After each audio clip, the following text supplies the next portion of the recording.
أعوذ بالله من الشيطان الرجيم. بسم الله الرحمن الرحيم.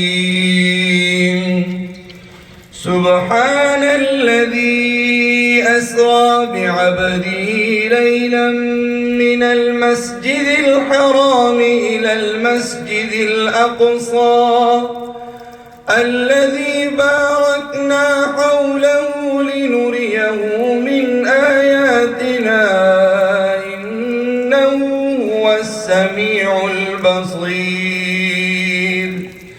وآتينا موسى الكتاب وجعلناه هدى لبني إسرائيل ألا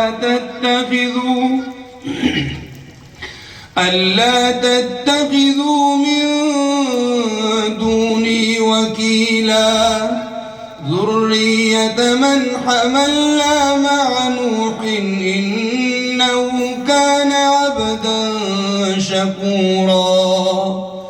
وقضينا إلى بني إسرائيل ألا تتخذوا من دوني وكيلا ذرية من حملنا مع نوح إنه كان عبدا شكورا.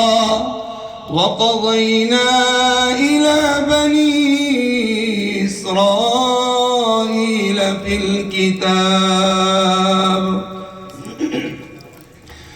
الكتاب لتفسدن في الأرض مرتين ولتعلن علوا كبيرا.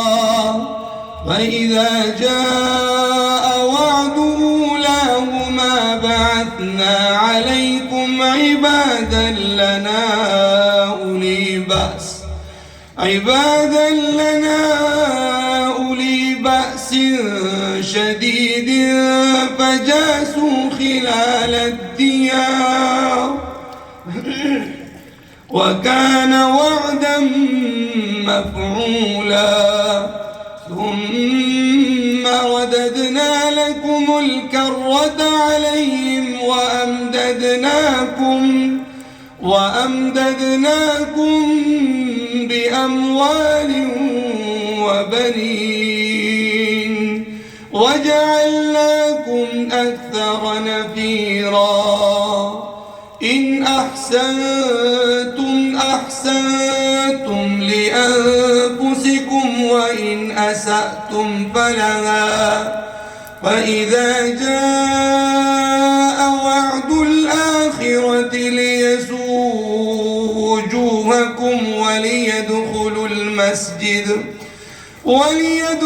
المسجد كما دخلوه أول مرة وليتبروا ما علوا تتبيرا. عسى ربكم أن يرحمكم وإن عدتم عدنا وجعلنا جهنم للكافرين حصيرا. إن هذا القرآن يهدي للتي هي أقوم ويبشر المؤمنين الذين يعملون الصالحات أن لهم أجرا كبيرا.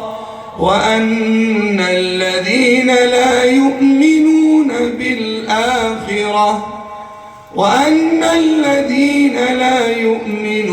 بالآخرة أعتدنا لهم عذابا أليما. صدق الله العظيم.